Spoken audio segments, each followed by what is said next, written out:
If your child with special educational needs and disabilities, or SEND, is educated outside school, you may be worried about the government's proposed changes to the SEND system. And if your child has an education otherwise than in a school, sometimes referred to as an EOTIS or an EOTIS, previously known as an EOTAS, or you feel that they may need it, these changes may be of a particular concern to you. First, it's important to understand what EOTIS is and why it matters. EOTIS, or education otherwise than at school, is a legal provision that's used when it's inappropriate for your child or young person to attend school or college, or when needs cannot be met within a school setting. Some students may have a temporary alternative provision arrangement before progressing to a formal longer-term EOTAS package. Many of these children have an Education, Health and Care Plan, EHCP, whereby provision is delivered through EOTIS. This is not the same as elective home education.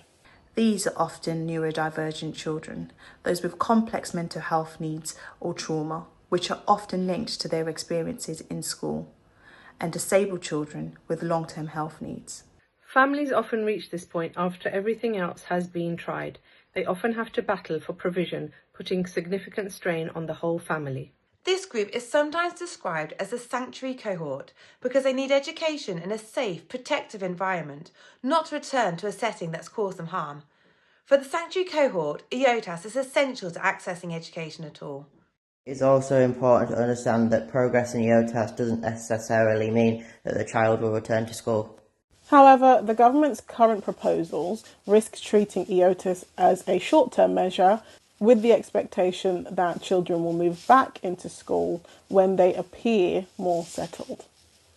There are concerns that the proposals don't fully recognise the specific needs of the sanctuary cohort, and that some children and young people may be expected to return to school when it's unsafe or inappropriate for them to do so.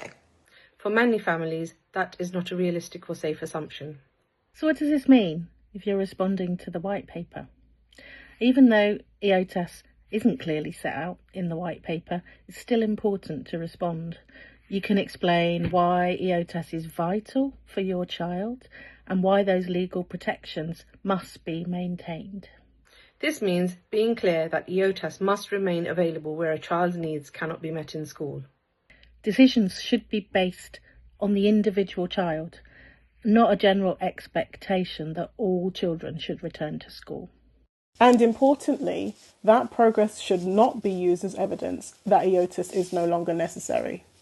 When responding to the white paper consultation or writing to your MP, if you feel able to, it can be helpful to describe your child's experience, what happened in school, and what changed when the right provision was put in place. Because for some children, EOTAS is the only way they can access education safely. Without it, they may be left without any education at all.